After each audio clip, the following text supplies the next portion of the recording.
Okay, good afternoon. Let's get started. We had an exciting declaration day.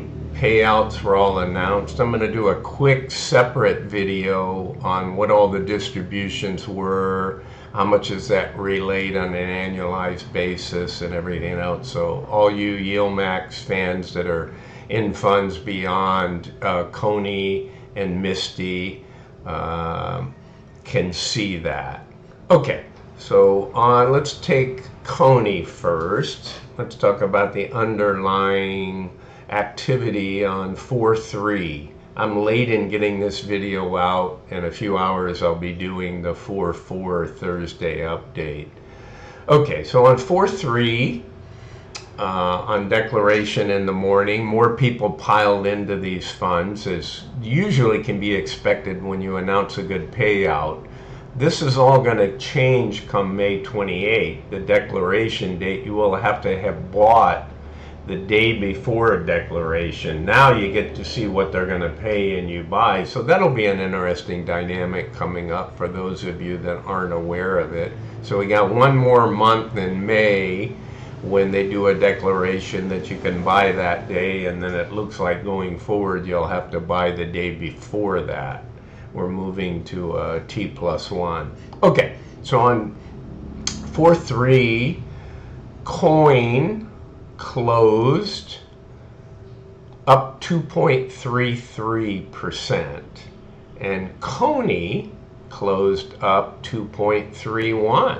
So pretty nice overall, right? When we can track with the ETF. Now most of this at 251.58.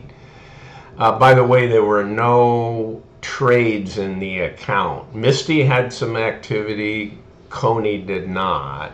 So let's look. And I moved to April, right? The whole accounting thing changes. The reason we track this on the monthly basis and a few days is because the cash gets distributed out. A lot of people talk about whether these funds drop in value. They in fact do drop in value to reflect the payout amount, right? And the shares. I had been talking about MSTY. There's an interesting dynamic. When a lot of shares are added, they have to make that declaration in the morning on what they're going to pay. So they're going to pay $279. Well, if they double their shareholder count, that could be more funds paid out than they anticipate. Now that's unlikely in a mature fund, but in a fund the size of MSTY, you know, they got 20% additional. I mean, if you go back to 328, MSTY passed the 1 million mark. So MSTY had 1,050,000 shares at the end of 328. On 4/3, going into declaration day, it had 1,550,000. Sorry, at the end of the declaration day, right? Because that's who they have to pay. If you didn't buy by the end of trading day on 4/3, you're not going to be paid. So basically, they added 50% in 3 trading days. So that's a lot. That's the highest paying fund. No fund's ever been paid $3 yet. There have been some in the 280s. And now you get one that distributes 412. It probably could have easily distributed 460 to 530. My range was 467 to 530. All right, let me get back to CONY and coin. Sorry, sometimes I'm just giving you a lot of info, but I think it's important.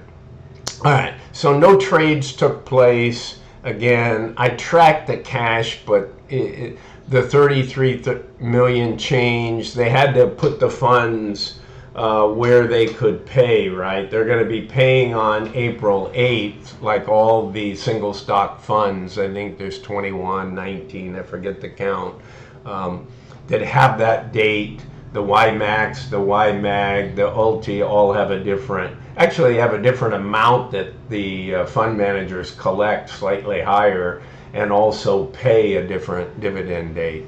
Okay, so not a big deal there on the cash. Let's take a look at active, because with 2 trading days, this is pretty interesting. They have a significant amount on the table.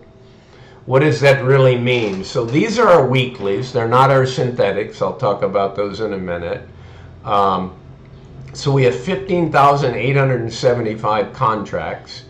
We have coin at closed on 4/3 on Wednesday at 251.58. So barely in the money on the synthetics, and we'll move over there in a minute. But just let's talk about these strike prices.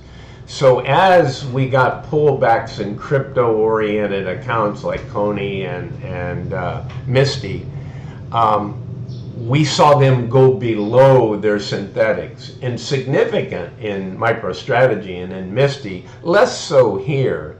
But look at our strike price. We're in a pretty good position with 2 days to go, right? So we're 5.33 out of the money on the 265. That easily could get hit, right? Fairly close on the 270. But if I had to guess, those probably will expire worthless, so they'll take them off the table for 5 or 10 cents on Friday. We'll go back and check the sheet and see how much they stand to gain. 16%, highly likely at a 292.50, right? That in 2 trading days you're going to go above those. Okay. 14,000. This is really the trade that matters the most. I think they made 7 million. I say they made. They collected 7 million when they sold this. You know, these are naked calls. They don't own the underlying asset. So the reason you can get capped on these is because it runs past the strike price, and then you start to lose money instead of make money. The ideal situation is it's below the strike price, so you basically got all that premium for free. And with an IV of 90%, the premium is significant. Okay, so it closed at 28.14. You will see the opening price targeted at 25.35. Now, that doesn't mean that it's a set price. That means what the assets that they close with the payment taken off the books and allocated for April 8th, it means that's what the new NAV price should be based on the assets, right? All of their positions and all of their remaining cash. The minute the market opens, or even in pre-market, it can vary, but the marketplace dictates that this gets set. Especially think about people that then buy or sell options on CONY or on MSTY. Those options, I've done it on other stocks that pay out dividends or distributions. They always send me a notice from Ameritrade that says, we've reset the price on your option, sell or buy that you want to put in place that hasn't been triggered based on this new accounting method for what the opening price should be. So I find it fascinating that they go to that far detail. Okay, let's take a look at the trading chart. So again, this is the classic where one can say, hey, why not own the underlying asset? This thing doesn't perform as well. Well, the underlying asset is not paying a dividend, and not paying a dividend that might equate to 70 to 90% of annual yield. Okay, so you have to take total return into account. These are never going to outperform the underlying asset, although we see days where they do a better job, right? On a daily basis. That's because of the synthetics and the weekly calls, but usually the weekly calls. All right, so here's a breakdown. We're across 4 strike prices, right, with 90% being in the 285s. So this is what we stand to gain, right? That if we make 100% of all the remaining money, which we never will, we could make 99% of the money, but they're going to probably buy some of these back for a nickel or 7 cents or something, and some they're going to let go to the end. Okay, so that's our active. Let's take a look at synthetics. Okay, where do we stand? Well, whoops, I did not update this. Let me pick it up off of active. 251.58. Okay, So we're 0.63 above our synthetic. Well, I hope I updated that bottom number. I think I did. But we're standing in a situation where we are behind 5 million in our synthetics. But again, these have till 419, right? It's not really going to matter a whole lot until we start moving into the 2 weeks after 4 or 5.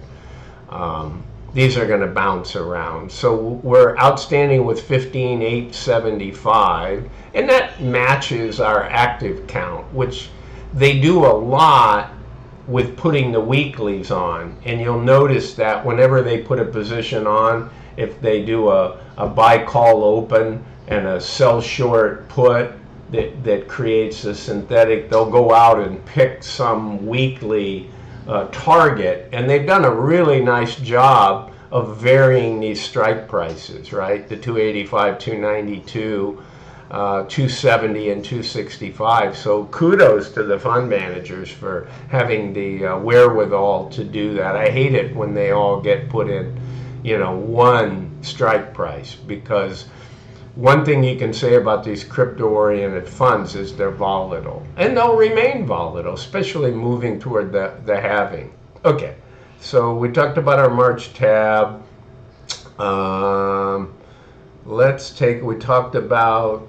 Let's review the holdings for a second.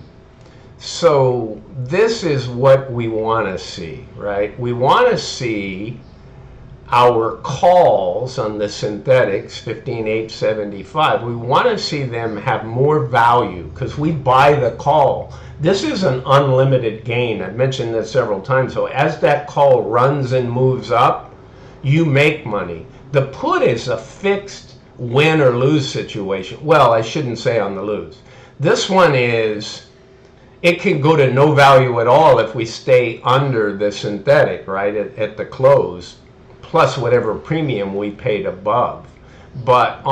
And so you can really make a lot of money if this thing runs, whereas on the weeklies, it would probably run past those naked calls that we sold on the weekly, and that could turn to a loss, but we would make it on the calls that we bought.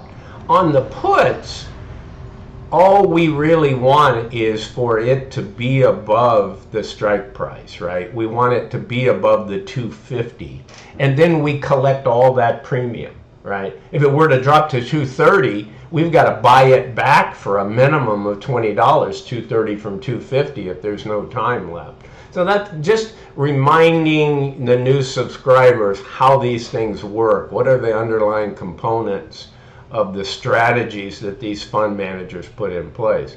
Look at this one. Look at our 285s. We're so low, one could say, well, why don't you go out and take it off the table, right? Well, I don't see the necessity at 285 when we've been trading in the 240s and 250s. Let's look at what we made, what we sold all those for. But you can see here that we're really going down in value. These are going down in price on our calls, which is exactly what you want, right? Our 270 is $1.03. This one's $1.70. One of these we only sold for $1.73, so we're really not making. I think it's a 265. But these other ones we sold for $4 or $5 or $20, so we're doing really, really well on those. The synthetics, we're actually in a positive because we're above that. But we need to move a lot to make money, right? These calls at 251 are going to be worth $1, right? So whatever we paid for the calls, we need to make a lot at 419. We want to see 300, 320, some really high number. Okay, let's look. On our payments, nothing really changes, right? Because we did add 200,000. I do track in my holdings how many additional shares each day. So we're at 14.1. When they paid out 279.44, you see these things over here, NAV reserve, and so we really had $6.40 of synthetic profit that we could have paid people, and we had 5 cents earned in our weeklies when we look over the entire month of March or in up until April 3. That's why we moved to a new line here from an accounting standpoint to count the money they're producing until the next declaration. So that really left $3.61 that they didn't pay. So one can look at those funds and say, let's say CONY has a bad month, their synthetics lose money, their weeklies make, so let's say they only had a nickel to pay out. Well, they could come in here and pay $1.50 or $2 and, pay that out and have a reserve. So that's why they don't pay you the full amount. And I think it's smart, they need to be doing some kinds of protective things. All right, let's move on to MSTY. So on MSTY, we did have some trades. Let me pull those up. So our MSTY positions, and guys, sometimes, well, why was there a trade? Why wasn't there a trade? Let me remind you, whenever new shares, and this had significant new shares, they need to allocate that money. If they set that money around and leave it in the treasuries making 5 3/4, 5.75% a year, how are they going to pay these high dividends, right? Distributions. So they need to keep the money active. They need to keep a certain amount in there for margin requirements, because remember, this is an aggressive strategy where they don't own the underlying asset. Okay, so moving along, we continue down the synthetics, and at some point they'll roll out of the 1700s, but to be honest, as long as the price is in the 15 or 1600s right now, they're going to continue to roll probably within a week of that strike price. And if we've run up of 419, they'll roll these. Maybe if we're only barely above it or at 1900, they may let those puts get down to close to zero. And then the calls don't have any more time premium, but as long as they're above 1700, we're at 1900, we'll be setting well. So they put on 27, okay? Buy to open, they don't put the O here, but it's a buy to open calls and a sell strike or sell short, okay? And they're both on 1700s and they're both have an expiration of 419, which is what the definition of a long stock synthetic is, right? Buy a call, sell a put. And then usually they take the same quantity. Now, interesting, they picked 1770, right? So they sold, that's a nice $17.65 because this was probably 1600 or something when they did it. And they can only do these high premiums and collect that kind of money because of the volatility. So let's take a look at the implied volatility. I'll jump over there and then I'll go back and show you on the act. Yeah, 135.50. It's come down a little bit. All right, let's take a look at our April tab. Okay, so what happened in the fund? Well, Mr. went up 1.73% and closed at 1606, right? So during this period of volatility, but in the 15s and 16s, they were able to sell a 1770 and collect $17.65. That's 12.11% out of the money. So pretty good chance that we get to keep that. Now, at 27 contracts, it's not a massive amount of money, but when you got a lot, it adds up. It's 47,000, right?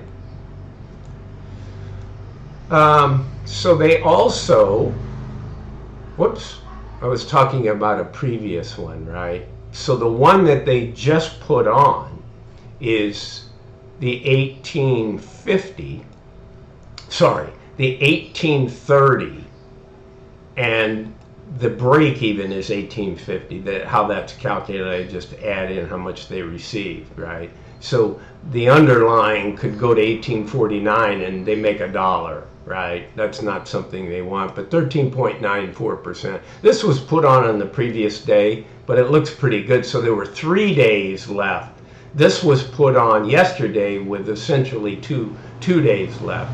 So they were able to collect 60,000, right? 30 contracts, $20 price, and that adds to the cash.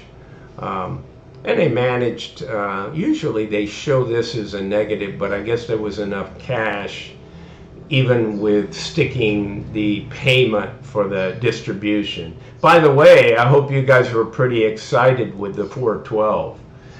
I was disappointed, but only in the sense that I wanted more. In reality, no Yieldmax fund is even paid $3. So getting 412 was a win-win-win.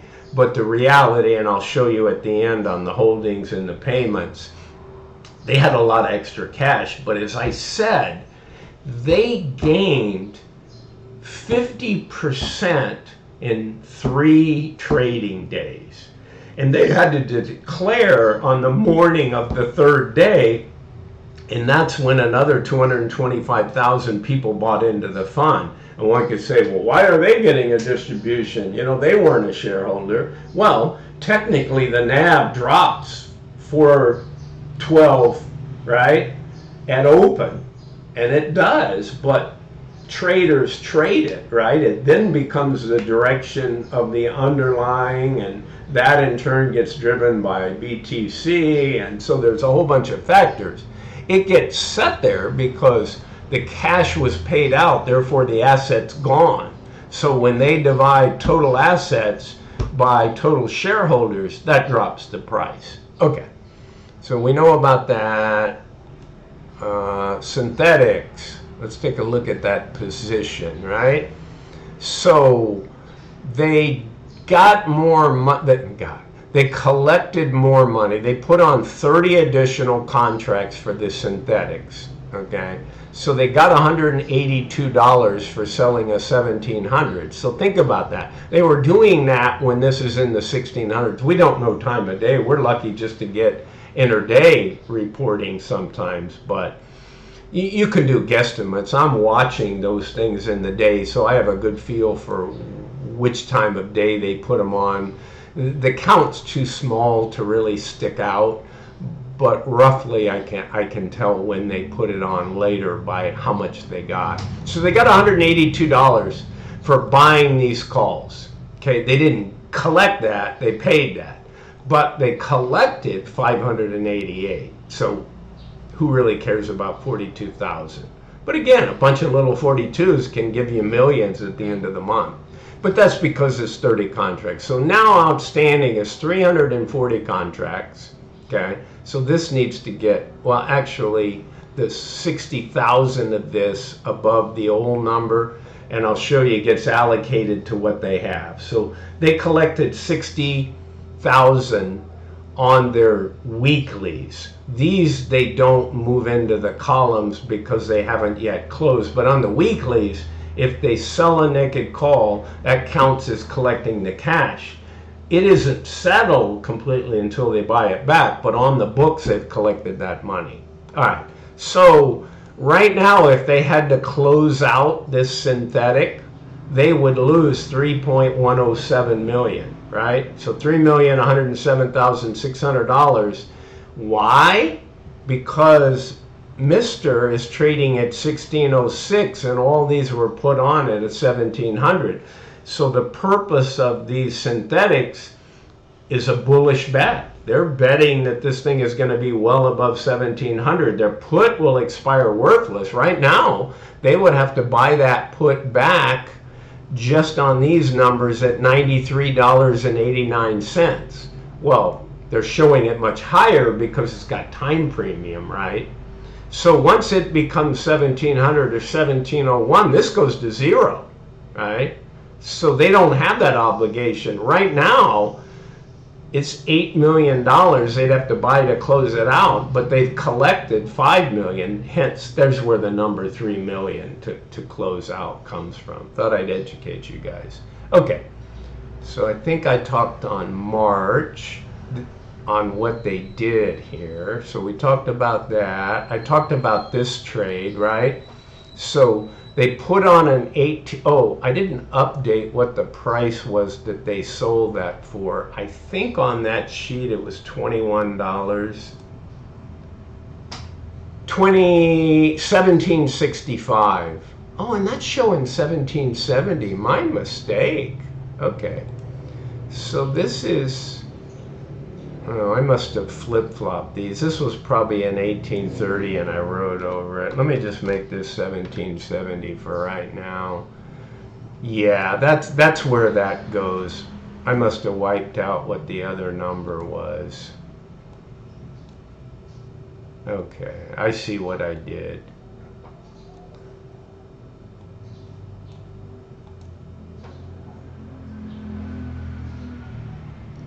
All right, I'll fix this up. But guys, we collected 60,000, and I reflected that correctly.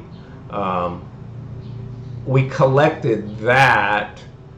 So why is that showing 1765? That's interesting. That might have been an error. I'm going to have to double check that sheet because I think, let's look at active.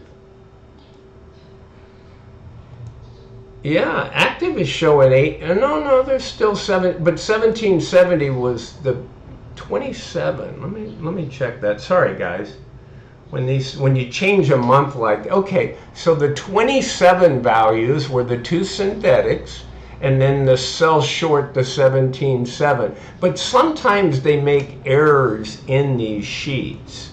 Let me see if I've reflected it. I'm pretty sure I reflected it in my holdings. That'll tell me what's going on. Oh, that's CONY. Let me close out of CONY and let me check on MSTY. Yeah, let me drag this one over here. This will tell us. This is the 4-4. So the 27, in fact, were 1770s. We have no 1830. We have an 1800.